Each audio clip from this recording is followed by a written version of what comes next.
sandals on the way I'm sliding up. I won't join no gang cause I speak truth and I ain't slime enough. I can't kill my brothers, we the same, it's just not adding up. Esau he a killer, genocide he keeps attracting us. Most I say be fruitful, multiply so we be adding up. Compare his seed to the sand of the sea, we deep so you can't add us up. My people they got hate inside they heart, they wanna paint us up. Grew up in a red zone, blood tears, I see red flags on us. This world be killing me with lies the way they capping on me. Like these publicans, they coons and seeing the way they taxing on me. Prove what you say, the evidence, show me the facts, lil' homie. Don't hold your tongue, just bring it out, what's on your mind, lil' brody? Riding on 4 Giottos, bougie, how we sip Moscato. Feast days of the Lord, champagne be rainy poncho. Salvation of the Lord's people, come on, we need that pronto. Wisdom, yes it bring riches like we just won the lotto. Keep these commandments in the faith, my brother, that's the motto. Most High humble you quick, boy, if you think you macho. It's real, we poor, but we rich in spirit. Bro! Okay, God, all praises. Right? Let me see. You reading? Nah, you can read this about for sure. All praises. Right? Yeah. I'm tired of these heathen, man. I'm sick and tired of them. Bring out Job chapter 18, verse 5. I believe that's what I want. Right? It's the book of Job, chapter 18, verse 5. Bring it out! Yea, the light of the wicked shall be put out, and the spark of his fire shall not shine. Right. The light of the wicked must be put out. Right? Not maybe, not hopefully, not Lord willing. It will be put out. Right? The light of the wicked, right, is his knowledge. The light of the wicked is him having authority and rulership over man. Right? And during his reign, you'll see the people, they wax worse. The people are in mourning while he remains to be on top. Right? Bring that out again. It's the book of Job, chapter 18, verse 5. Bring it out. Yea, the light of the wicked shall be put out, and the spark of his fire shall not shine. Bring out Job chapter 8, verse 20. Right? You so-called white people, y'all going into slavery. That's right. Right? Hey, brother, come here real quick. What you think about that? Come here. Yeah, you. What you think about that? Hold on. I can't hear you. You said what? No. Brother, come here real quick. Let me read you one verse. Just one verse. One verse. All right, thanks. Clap it up for the brother. All praise. Oh, where you going, brother? Come on, brother. And just like that, Jake, hey man, get off the hook. Right? They rather continue to live their so-called joyful day in America, Babylon. Right? Enjoying the so-called luxuries of this world. But the luxuries of this world is not going to save you. Can you bring out Colossians chapter 3, verse 1? We don't care about the luxuries of this world. It's all temporal, meaning temporary. Right? That Bugatti that you're desiring, that Bugatti that you're working 50 hours a week for, that's not going to deliver you up, right, from impending doom. It's not going to save you from the hand of God. It's the book of Colossians, chapter 3, verse 1. If ye then be risen with Christ, seek those things which are above. Where it's like you're supposed to seek the things which are above. We seeking the kingdom. We seeking the gold paved roads. We seeking having a service on chains. This brother's seeking of having 5 castles. This brother's seeking having 1,000 servants. Those are the things that we're seeking of. That's what's after our heart and our mind is after those things. The things that cannot be seen. We can see a Bugatti, we can see a Mercedes. You see that Mercedes out? You want that Mercedes? I sincerely, none of us want a Mercedes. But it's just a car. Hey, we want chariots, man. We want something that can defy the laws of physics. We want a golden sepulcher, right? We want a castle with maidens. And we want horses. And we want precious jewels around our neck, around our arms. Hey, hold on, let me ask y'all one question. Do y'all believe in God? Yes. You do? Hold on, I can't hear you. You said what? Yes. Do you believe in the Bible? No. Haughty, right? Now a lot of Jake may be wondering, what do you mean that was me? Hold on, bring out the precepts, bring out Sirach chapter 19. What's that, verse 25? Might be 28. Right? The Lord gave us discernment and wisdom to perceive what type of spirit man is walking in. Right? The book of Sirach, chapter 19, and verse, I'm going to start at 28. And if for want of power, it's like it's Verse 20. Pretty well. Sirach, chapter 18, and verse 28.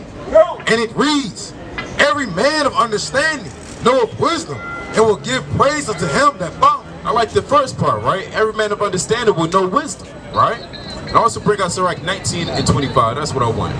It's the book of Sirach, chapter 19, and verse 25. There is an exquisite subtlety, and the same is unjust. And there is one that turneth aside to make judgment appear. And there is a wise man that justifieth in judgment. There is a wicked man that sadly hangeth down his head sadly, but inwardly he is full of deceit. Jump all the way down. 19 and verse 30. Start verse 29. It's the book of Sirach, chapter 19 and verse 29. A man may be known by his look, and by one that have understanding, by his countenance, when thou meetest him. A man's attire and excessive laughter and gait shew what he is. So Eve, they shew who they are, right? By the way that they walk, by the way that they talk, the way that they lift up their head, right? With the wanton eyes, tinkling in their feet, like it's saying in the book of Isaiah, the 3rd chapter, right? A lot of our women, they moving in pride. You have nothing to be prideful about. You're in captivity, right? You're in servitude. You got to go to work Tuesday, right? Working the same 9 to 5, struggling to pay bills. What you prideful about? Thinking they in another position or higher than everybody. That's very wicked, right? Bring out Isaiah chapter 3, matter of fact. And that's exactly why they're getting judged and jammed up. Isaiah chapter 3, start of verse 6. Isaiah chapter 3 and verse 6. And it reads, and the people, it's like it, when a man shall take hold of his brother, of the house of his father, saying, thou hast clothing, be thou a ruler. Jump down to verse 16. Verse 16. Moreover, the Lord saith, because the daughters of Zion are haughty. What? Are haughty. Go ahead. And walk with stretched forth necks and wanton eyes, walking and mincing as they go, and making and tinkling with their feet. That's exactly how those sisters is moving. Walking with a wonton neck and a tinkling in her feet. I'm too good for y'all niggas. I got better things to do. Those better things is sin. Bring it up. Verse 17. Therefore the Lord will smite with a scab the crown of the daughters of Zion, and the Lord will discover their secret parts. That's exactly why they always find themselves in the Moabite shops getting bundles of weave, getting the Brazilian wavy, getting the East Indian hair, getting the horse hair, because you bored. You got a big fat bald spot right there in the middle of your dome, and then you got the nerve to be prideful. Fake glasses with the fake buffs made out of sticks and stones. Who cares? Nobody's trying to hitch up your number. First of all, you're not been moving in the spirit of a modest woman, right? The modest woman, they're going to move in the spirit of being covered up, being shamefast, right? That's a desirous woman. Go ahead. Verse 18. In that day, the Lord will take away the bravery of their tinkling ornaments about their feet, and their cords, and their round tires like the moon, the chains, and the bracelets, and the mufflers, the bonnets, and the ornaments of the legs, and the headbands, and the tablets, and the earrings, the rings and nose jewels. And I'm going to go to verse 24. And it shall come to pass that instead of sweet smell, there shall be stink. And look, we're going to keep it PG, right? We don't need to dive too deep into it, right? But if you have ears to hear, you'll be able to hear that she got stink all over the place, right? If you don't know what I'm talking about, then think about it, right? It's a sport. Read that again. The book Isaiah, chapter 3, verse 24. And it shall come to pass that instead of a sweet smell, there shall be stink. It's spoiled juice box, all right? As the brother said, right? Yeah, spoiled. Your fruits are spoiled. You got a question, young king? Do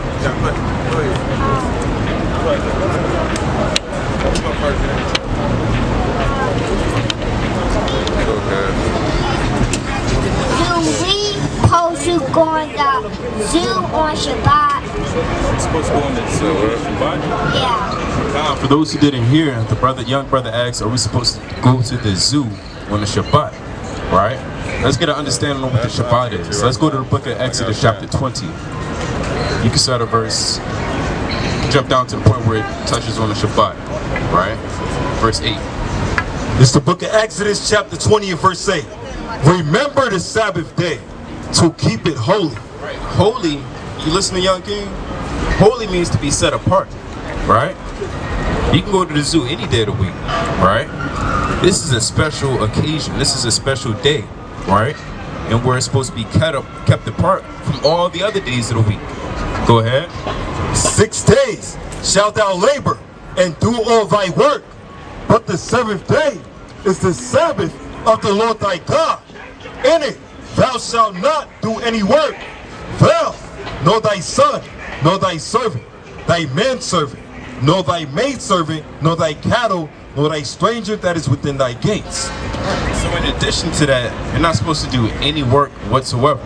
Now some may say, well, going to the zoo, where's the work in that? Well, you're not keeping it a holy day, right? Because when you place yourself in a bad environment, you're subject to having spirits jump on you and latch on you, right?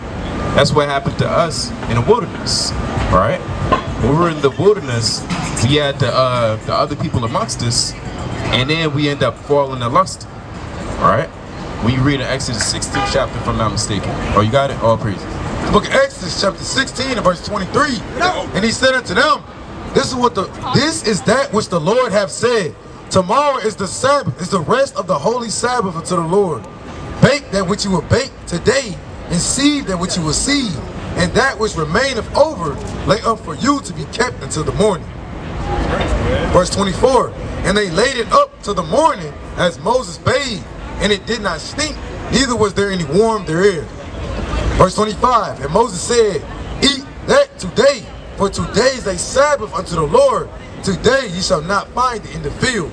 6 days ye shall gather it, but on the seventh day, which is the Sabbath, in it there shall be none. Bring out Deuteronomy 6 and 4, right? And on the Shabbat, and that's prophecy saying, hey, stay inside, chill out, right? In 6 days, you're supposed to bring up all of that manna, right? All of that bread, so to speak. But on that seventh day, you're supposed to not do any work and relax, right?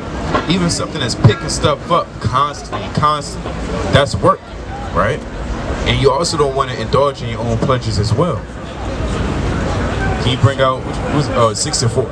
It's the book of Deuteronomy, chapter 6 and verse 4. Hear, O Israel, the Lord our God is one Lord. And thou shalt love the Lord thy God with all thine heart, and with all thy soul, and with all thy might. And these words which I command thee this day shall be in thine heart.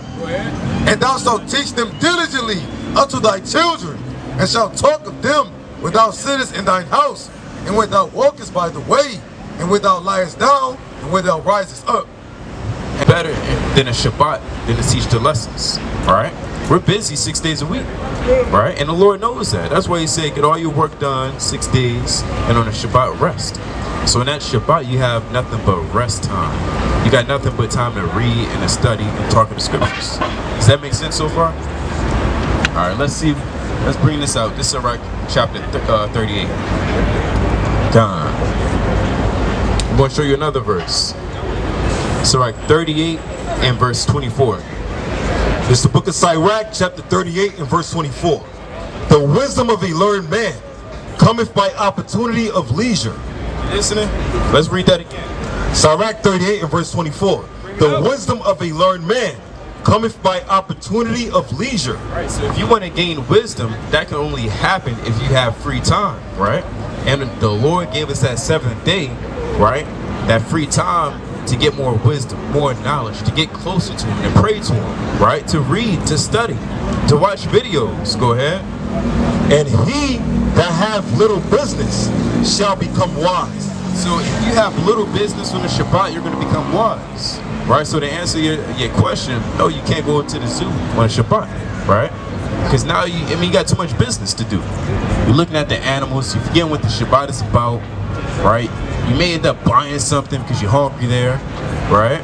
Because spirits, they jump on people. Yeah, some places you gotta pay. In Detroit, I think Detroit Zoo may be free. I could be wrong, brother. Okay, so you gotta pay to go to the zoo, right? And obviously you can't buy on the Shabbat, right? You can't buy or sell. You got any more questions? You said yes? Okay, all praises. Con. You want it?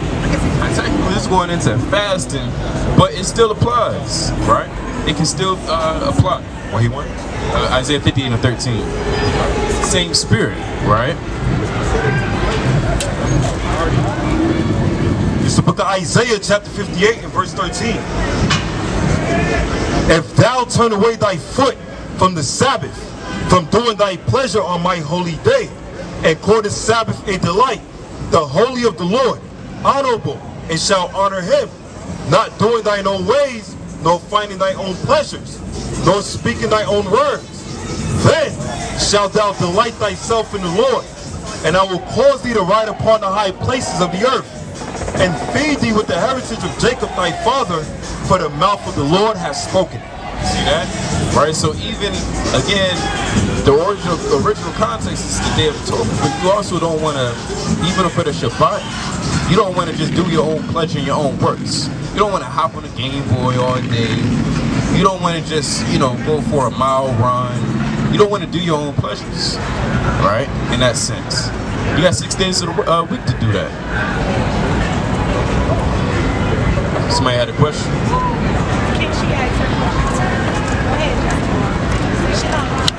Shalom.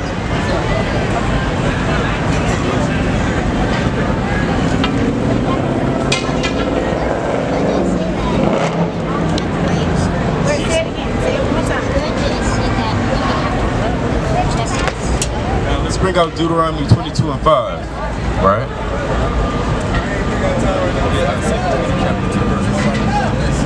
It's the book of Deuteronomy, chapter 22 and verse 5, and it reads, that the woman shall not wear that which pertaineth unto a man, neither shall a man put on a woman's garment. Read that, sister? We're going to read it again for you. We got you. It's the book of Deuteronomy, chapter 22 and verse 5. The woman shall not wear that which pertaineth unto a man. Right, the woman can't wear that which pertains, meaning belongs, into a man. Do you know what belongs into a man? What's that? Pants, right? Go ahead. Neither shall a man put on a woman's garment. Right. How would you feel if your younger brothers start putting on dresses? You'll feel what? You'll feel bad, right? Because it's not natural, right? It's not meant for men to wear dresses, right? It's just not natural. Let's continue to read. Neither shall a man put on a woman's garment, for all that do so are an abomination unto the Lord thy God. It said, all that do so is an abomination of the Lord thy God. Let's bring out Jeremiah chapter 44, verse 4. All right? Do you want to perform abominations before the God? No, neither do we. The book of Jeremiah, chapter 44, and verse 4. Howbeit I say unto you, all my servants the prophets, rising early and singing, saying, oh, do not this abominable thing that I hate. That's right. So you don't want to do the abominable thing that the Lord hates. The Lord said a man wearing a dress is an abomination. The Lord said a woman wearing pants is an abomination. So the Lord didn't put an expiration date on that verse. That's forever. That's for our generations to come. Which is why your household, all the women are wearing dresses. That's why the women to your left or to the right of you, they're all wearing dresses. That's why all the men up here, we're wearing pants. So that's where the scriptures speak of it. 2 Peter 2 and 1. 1 Peter 2 and 1. Yes, like it. 1 Peter chapter 2 verse 1. That was a good question. Good question. This is 1 Peter chapter 2 and verse 1. Verse 2. as newborn babes, desire the sincere milk of the word, that ye may grow thereby. So Lord willing, you can grow by those verses that we brought out. By Jeremiah 44:4, right? By Deuteronomy 22:5, and by 1 Peter chapter 2, verse 2. Do you have any other more questions? Khan, all praises. Shalom. Why do people keep the evil life and not turn to the white life? Why do people keep the what life? Evil life. Why do some people keep the evil life? That's a beautiful question. Go to 2nd Esdras, right? Why do some people keep the evil life? Well, I first want to address this. You listening, King? So some people, well, first let's bring out Proverbs 15 and 18. Let's bring this out. And you can bring out Proverbs chapter 1, verse 7. Proverbs 15 and verse 18. A wrathful man stirreth up strife, but he that is slow to anger appeases strife. I think it was 16.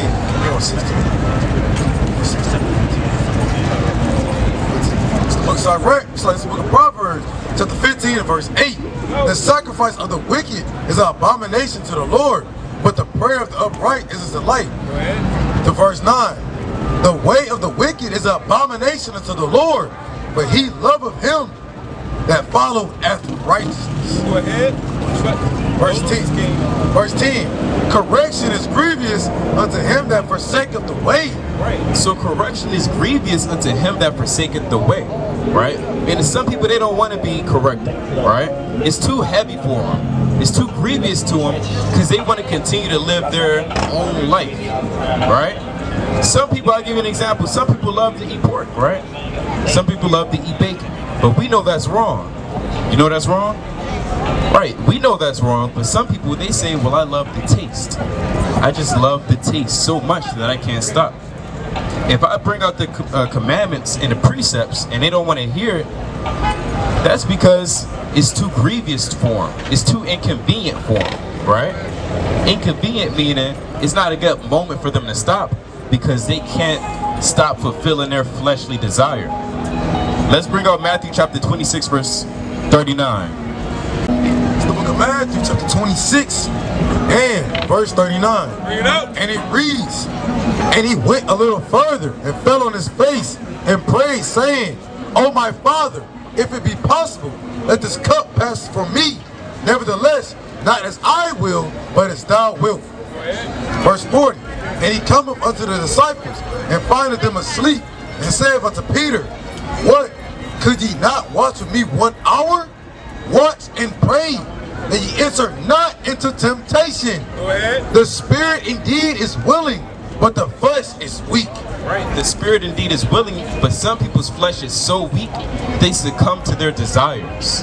They end up going back to it like a dog to their vomit, right? Because they rather love their own life and their own way as opposed to God.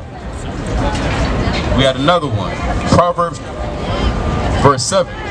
It's the book of Proverbs chapter 1 and verse 7. The fear of the Lord is the beginning of knowledge, but fools despise wisdom and instruction. Put it simply, some people just don't like instruction, right? Some people just simply don't like it because they continue to love to do what they want to do. Imagine if your mom said, hey, don't play the game at 12 o'clock. But you on the last level, right? You on the last level. And you keep playing, what you think is going to happen to you? You would get in trouble, right? So what are you going to put first? Trying to beat that game and get through the last level, or the fear you have for your mother? The mother, right? Because you want to honor and respect her. Because do you want to get judged? No. Because 9 times out of 10 you may get a spanking. You may get rebuked, right? Is that ever fun? No. Now some people, they don't care about the consequences. And so they'll just say, well look, I don't care. I'll just get judged and spanked. Does that make sense? No, right? But some people in this world, they continue to live in their sin, right? This is the book of Isaiah chapter 8 and verse 20. To the law and to the testimony, if they speak not according to this word, it is because there is no light in them. Read that again. Isaiah chapter 8 and verse 20. To the law and to the testimony, if they speak not according to this word, it is because there is no light in them. Some people just don't have that light in them, right? That wisdom, that discernment. Another verse to answer the question, Romans chapter 1 and verse 28. And even as they did not like to retain God in their knowledge, God gave them over to a reprobate mind to do those things which are not convenient. So some people, they just turn away from it completely. They just don't want to do the laws. It's too inconvenient. All right. It's the book of Proverbs chapter 14 and verse 12. There is a way which seemeth right unto a man, but the end thereof are the ways of death. What you do, you may think is right. You may feel like it's right to beat that last level, right? But what's going to happen once you get done that game? You're going to get your butt whooped. Was it worth it? And that's what we ask our people. Is it worth it to continue in sin? And a lot of them may say yes. They don't care about that whooping they're going to get from the Lord, which is scary.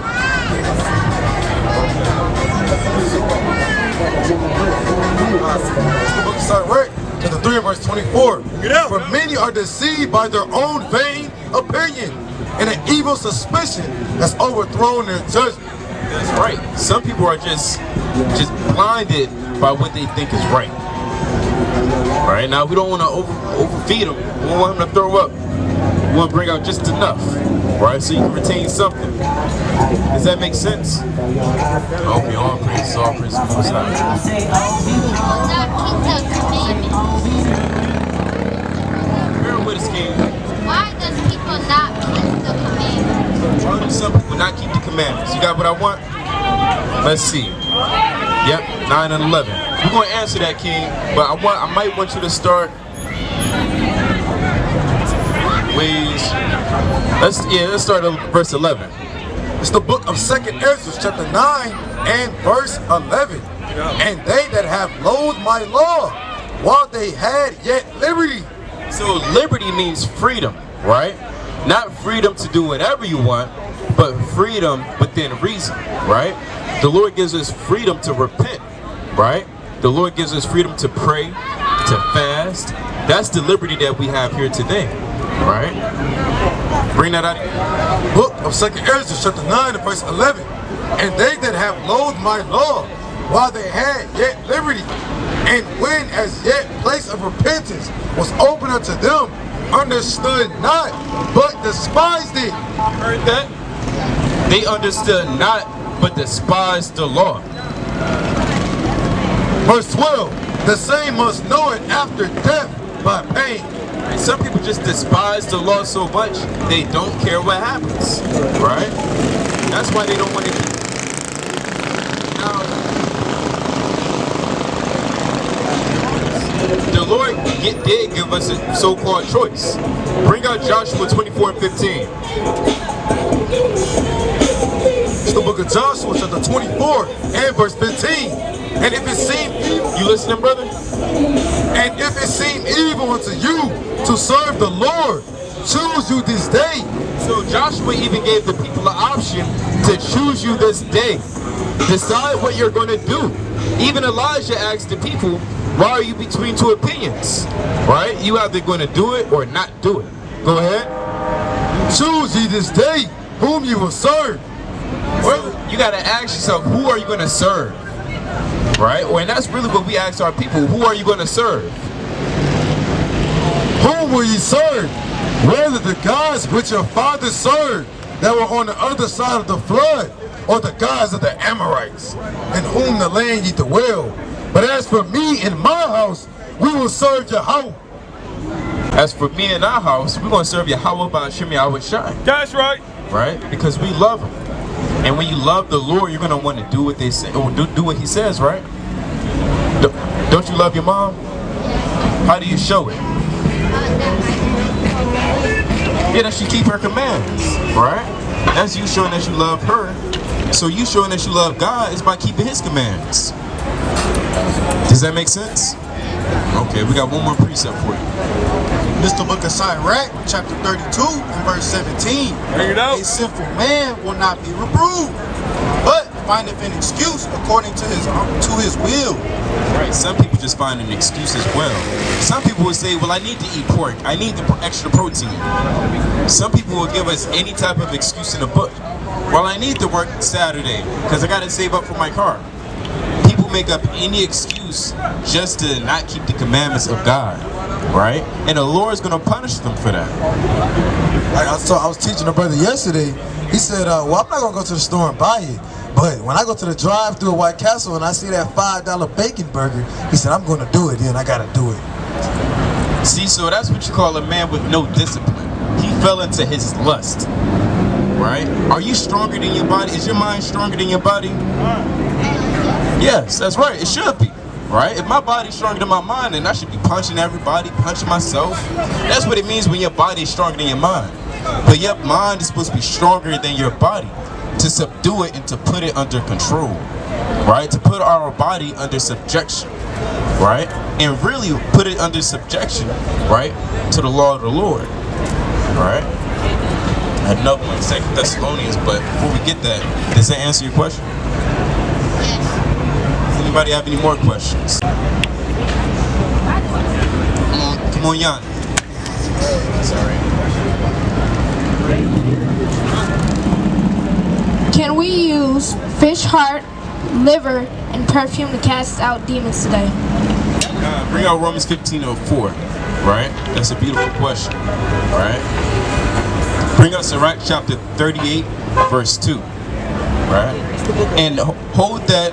Can you go to 1 Corinthians chapter?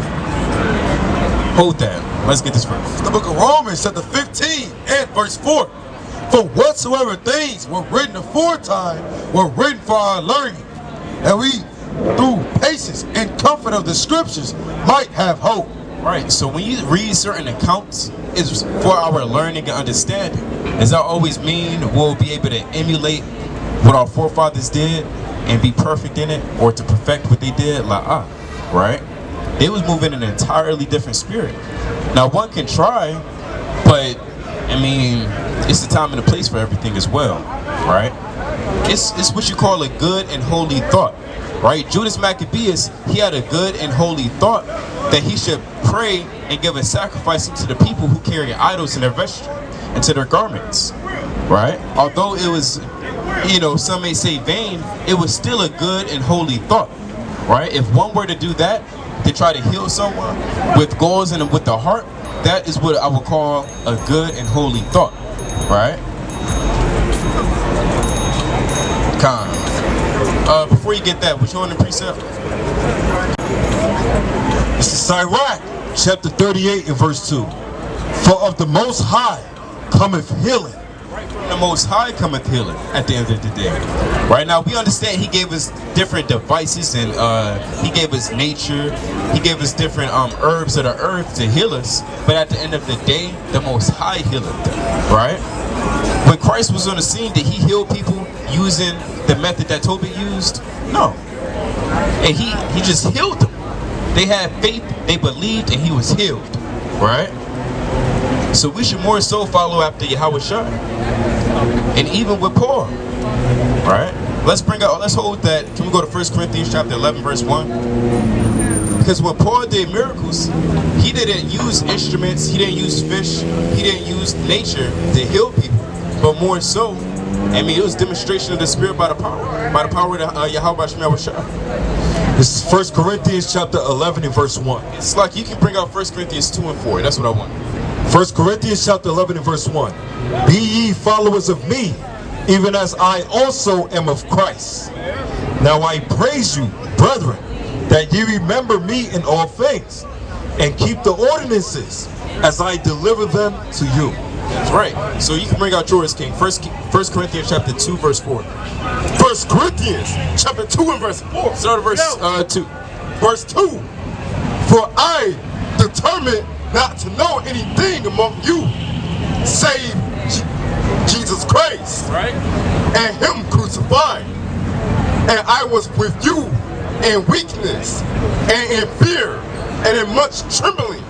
And my speech and my preaching was not enticing words of man's wisdom, but in demonstration of the Spirit and of power.